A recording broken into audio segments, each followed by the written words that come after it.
She was auctioned at 55 until one man refused to look away. The rumors began long before the sun rose. In the dusty outskirts of Riverside, California, 1885, whispers moved faster than the morning wind. People gathered not out of curiosity, but habit. Another auction. Another life measured in usefulness. They said the woman was old. They said she was finished. They said she wouldn't last another winter. Hannah Williams stood barefoot on the wooden platform, her toes pressed against boards scorched smooth by years of cruelty. At 55, her back was straight, her face lined by sun and labor, her eyes calm in a way that unsettled people. She did not tremble from fear. She trembled from something else. Disbelief. She had not imagined this day would come. Not like this. Sold by blood. Delivered by the nephew she had raised like a son, after his wife decided there was no room left for charity during the drought. One bag of flour. That was her worth. The auctioneer cleared his throat, already annoyed. Hannah Williams, he called, voice sharp with indifference. 55 years old. Still able-bodied. Suitable for cooking, washing, basic labor. A ripple of laughter slid through the crowd. Who'd waste food on that? Someone scoffed. She won't last a year. Past her time. Hannah stared past them all. She had lived decades unseen. Cooking, cleaning, enduring. Invisibility had taught her something powerful. When you expect nothing, no one can truly break you. The bidding stalled. No one wanted to be the first to insult themselves. Then, a voice cut through the square. Stop. It wasn't loud. It didn't need to be. Every head turned. A man stepped forward from the edge of the crowd. Early 30s. Dust-caked boots. A coat worn thin by the road. His eyes were gray, sharp with something deeper than anger. He reached into his coat and slammed a leather pouch onto the auctioneer's table. Coins burst across the wood. The sound echoed like a gunshot. That's 3 months' wages, the man said. Count it. The square fell silent. The auctioneer stared.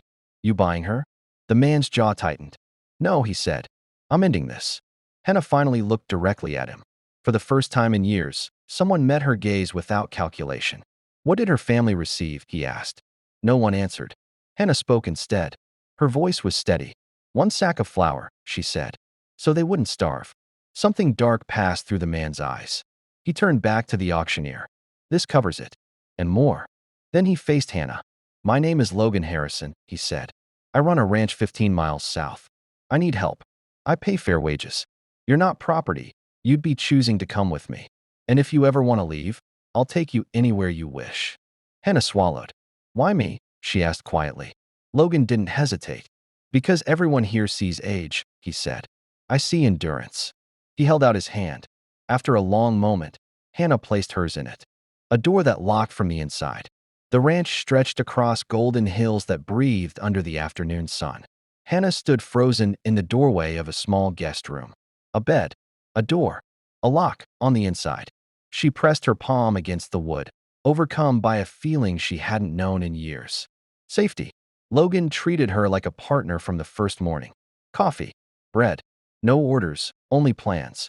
They worked side by side, assessing fences, repairing damage left by neglect. When a section of fencing collapsed, Logan warned her gently. These posts are heavy. Hannah lifted 2 at once. Logan stared. You don't have to prove anything, he said. She met his eyes calmly. I already survived it. Something in him broke, not at her strength, but at the life that demanded it. Weeks passed. The ranch changed. So did Hannah. Laughter returned, softly, unexpectedly. The land responded to care. So did the people working it. One evening, Logan spoke carefully. I want to offer you more than wages, he said. Stay 2 years. You'll earn a share of the profits. Hannah's hands shook. No one's ever given me a share of anything. You've earned it, he replied. Later, over dinner, she told him her story. Of loss. Of raising her nephew. Of being discarded. You deserved better, Logan said. She asked him why he was kind. He told her about his wife. His child. The fever that took them both. I won't let anyone be alone if I can stop it, he said. Hannah reached across the table and held his hand. The riders arrived at dawn. 5 men. Dust. Threats disguised as business. A land baron wanted the ranch. Fire was his language. Before Logan could answer, Hannah stepped forward. Threatening arson carries a noose, she said calmly. And witnesses multiply fast. The riders left. This time, the sheriff listened. The danger didn't vanish, but it hesitated.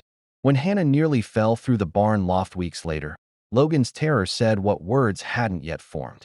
"I can't lose you," he whispered, holding her. Later, by the fire, he asked her to marry him, without rehearsed speeches, without certainty of acceptance. She said yes, not because she was rescued, but because she was chosen. That winter, they sheltered a young woman fleeing the same man who once threatened them. This time, the truth reached the papers. The empire fell, and as they watched it crumble, Hannah stood beside Logan, not as someone saved, but as someone who helped build something stronger than fear. Because dignity, once restored, cannot be auctioned again. 2 days later, there were no crowds, no music, no celebration. Just a small sheriff's office that smelled of paper and dust. Logan stood straight, his hand steady in Hannah's. "I do," he said, without hesitation. "I do," Hannah replied, and the words felt lighter than air, like chains finally falling away. When they stepped outside, the sun was already high, and for the first time in her life, Hannah felt legally, publicly, undeniably chosen. Spring came gently. Green crept back into the valley. The ranch breathed again. Calves were born. Crops took hold.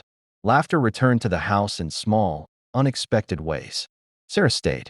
At first, she helped out of gratitude, then out of comfort, and finally, because she belonged. Hannah watched the young woman grow stronger each day, and something inside her softened, a quiet ache she had never named before. One evening, as the sky burned orange and gold, Hannah asked Logan to join her on the porch. She had been restless all day, her heart racing with a truth that felt too large to hold alone. "Logan," she said softly. He turned immediately.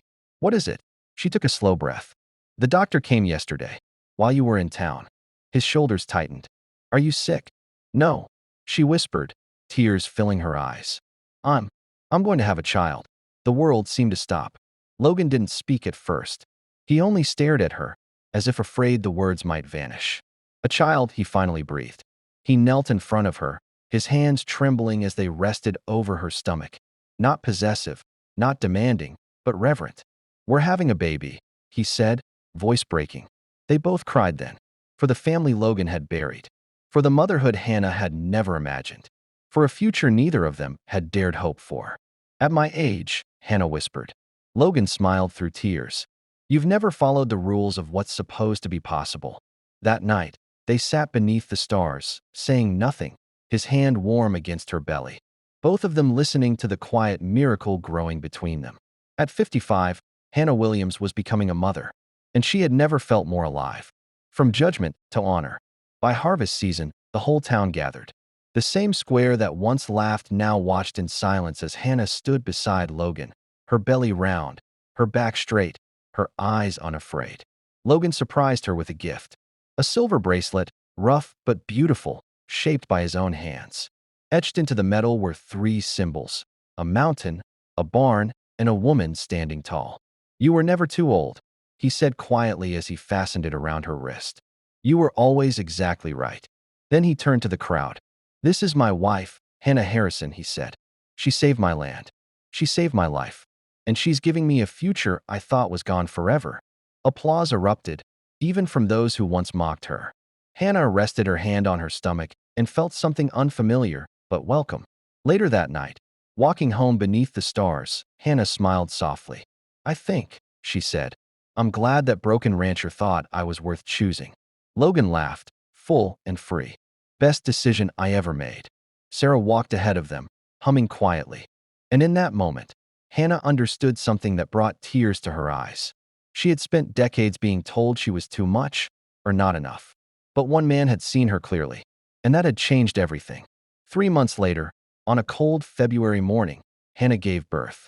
The room filled with the sound of new life. Logan held their son with shaking hands, tears streaming down his face. "He's perfect," he whispered.